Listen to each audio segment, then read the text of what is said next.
Fala galera, beleza? Léo Azevedo aqui do canal Papo de Vascaíno, chegando aqui nessa segunda-feira para conversar um pouco com vocês sobre o Clube de Regatas Vasco da Gama, nesse segundo vídeo nosso do dia, para atualizar você, torcedor vascaíno, sobre as situações referentes ao Vasco. Então, antes de mais nada, peço a você para que você se inscreva no nosso canal, ative o sininho de notificações, deixe seu like, que é muito importante para a gente. Siga as nossas redes sociais aí também no Instagram, tá? No @papo.d.vascaíno, tá na sua tela aí. É só dar um clique aí, chegar no Instagram, se inscrever também, acompanhar a gente, que a gente tem vídeo lá todos os dias, valeu? E ajude o nosso trabalho, deixe seu comentário, que é muito importante para a gente, para que o nosso trabalho alcance outros lugares também aqui no YouTube, beleza? Vamos lá.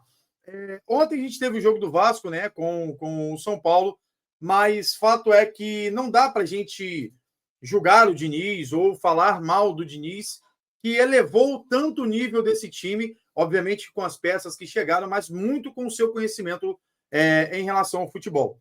E o Diniz faz isso com muita destreza, apesar de ter momentos que o dinizismo deixa a gente meio em dúvida, né? Entre eles, aquele de ontem, como tirar o Cauã Barros antes do tempo, que é uma concepção que eu ainda tenho sobre essa questão. E para o próximo jogo, a gente já tem que virar a chave, porque quarta-feira tem um Botafogo, né? 7h30 da noite, a gente enfrenta um clássico e tem que continuar nessa pegada, tendo em vista que o Botafogo aí empatou o seu jogo e a gente está exatamente aí, né? Agora, a 6 pontos do Botafogo. A gente poderia estar a 3, né? Encostando no Botafogo caso a gente ganhe na última semana. Mas é importante a gente estar encurtando essa distância e a gente vai saber o que o Vasco tem, o que não tem, o que pode acontecer sobre essa questão e trazer aqui alguns assuntos como o Matheus França, tá ok?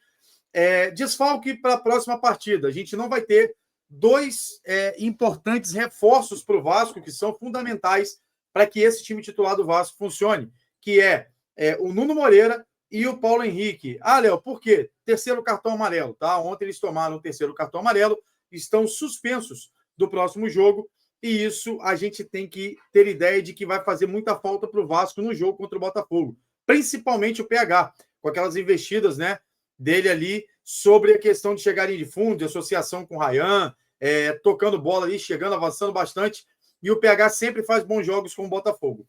O Vasco não tem o seu jogador por uma infantilidade dele ontem segurar, né, dentro da área. O Arboleda acabou tomando o terceiro amarelo. Nuno Moreira, ontem, também teve a sua parcela de culpa dentro desse contexto e acabou ali entrando duro ali. Não tem como, né? Você não tem como fugir disso dentro do futebol. Uma hora ou outra vai acontecer. E nesse clássico contra o Botafogo, dentro do Engenhão, a gente vai estar sem os 2 jogadores que talvez sejam jogadores mais incisivos e técnicos dentro do jogo do Vasco, para que esse jogo se encaixe, se é que você me entende. Além disso, a gente pode ter o retorno do Verratti, obviamente, ali, né? O Ryan vem para a ponta esquerda, o Andrés Gomes deve ficar na ponta direita e o Verratti no meio, fazendo ali a parte, né, de centroavante. E na lateral direita a gente vai ter o Pumita Rodrigues para jogar ali, se caso não aconteça nada durante o treino essa semana aí. E é isso, a gente sim, tem os 2, não vai ter que ser um novo cenário, né, obviamente ali, porque o sistema defensivo do Vasco também passa muito pela zaga, mas passa muito pela recomposição do Paulo Henrique, por muitas vezes, e a gente precisa ver o que o Diniz vai aprontar durante essa semana em questão de meio campo e tudo mais, para poder fazer esse time jogar.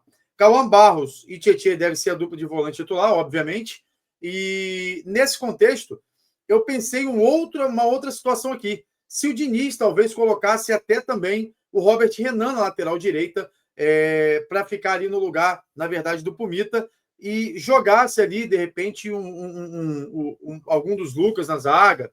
Mas eu acho que o Diniz não vai fazer isso, tá ok? Ele não vai abrir mão do Robert Renan e do Carlos Cuesta na zaga, ainda mais que é um clássico, e deve ir para essa situação convencional mesmo. Mas se tratando de Diniz, não tem convencionalismo, né, na parte do Diniz. Diniz surpreende a gente cada vez que a gente olha para o Diniz, ele surpreende a gente dentro do jogo de alguma forma. Positivamente, outras vezes negativa, como ontem a gente pensou ser, né? Mas fato é que o Vasco está nessa sequência pelo Diniz e não tem muito que discutir relacionado a isso. A gente fica chateado porque a derrota foi dentro de casa, mas uma hora ou outra ela aconteceria, porque não dá para ganhar sempre. A realidade é essa. E o Vasco não produziu para perder. O Vasco produziu ontem para poder vencer o jogo, sim, mas esses moles que aconteceram aliado a tirar o Calma Barros cedo demais e colocar o Matheus França, que aí a gente vai entrar no assunto do Matheus França, que não se encaixou ainda no Vasco. Então, o Matheus França teve algumas boas aparições ali, entrando no segundo tempo, mas ainda me parece a parte física do Matheus ser algo muito ruim, né?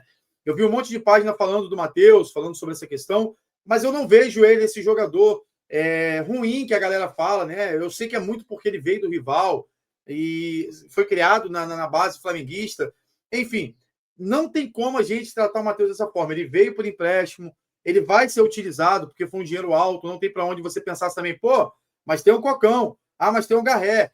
Mas, cara, eles vão utilizar o cara que veio por empréstimo, que foi um valor alto para dar minutagem ao jogador, e eu vejo ele com muito mais qualidade, mas dentro desse cenário eu fico com muita tristeza em falar do Paulinho, né? O Paulinho Paula, que é um cara que jogou aquele primeiro ano absurdamente pelo Vasco, ajudou o Vasco, deu a vida pelo Vasco, sangue pelo Vasco ali, em muitas das partidas que ele disputou, e depois da sua lesão não conseguiu retomar.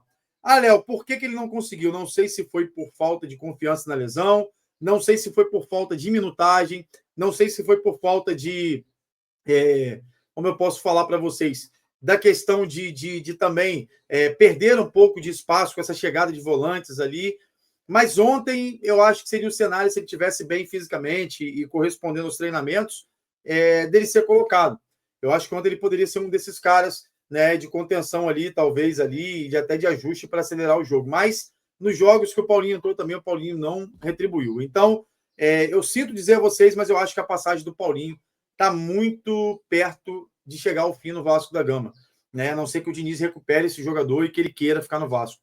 Mas eu acho muito difícil com o cenário que está. Eu falo isso com tristeza, porque ele ajudou muito, mas muita gente mesmo, sem dúvida nenhuma, é um cara excelente aí. Além disso, hoje a gente tem convocação, né? Daqui a pouquinho vai estar acontecendo a convocação da seleção e a gente vai, no vídeo da noite, voltar a falar se o Paulo Henrique foi convocado, se o Ryan vai ser convocado, o que o Ancelotti vai fazer nessas circunstâncias da convocação ali, né? Vamos ver na última data FIFA do ano o que vai acontecer. Mas fato é que é isso. A gente perde como principais jogadores aí nesse primeiro momento o Nuno e o PH.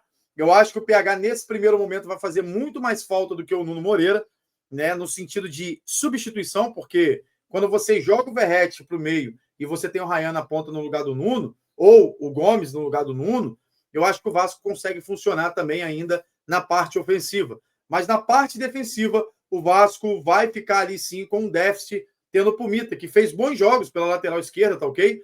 E vai entrar na lateral direita. O Pumita apoia muito bem, cruza muito bem, mas tem um sistema defensivo ali que a gente tem que tomar um cuidado e vai ter que ter uma ótima cobertura nesse jogo do Botafogo para que a gente não saia dali com a derrota.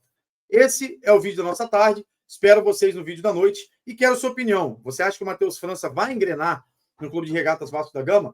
Você acha que a possibilidade de ataque seria essa? Colocar o Verratti e colocar o Pumita também ali no local? Seria isso que o Diniz irá fazer ou o Diniz vai surpreender? E se você espera que alguém do Vasco será convocado ou não para a última data FIFA do ano? Fique com Deus, saudações vascaínas e até o próximo vídeo, se Deus quiser. Fui!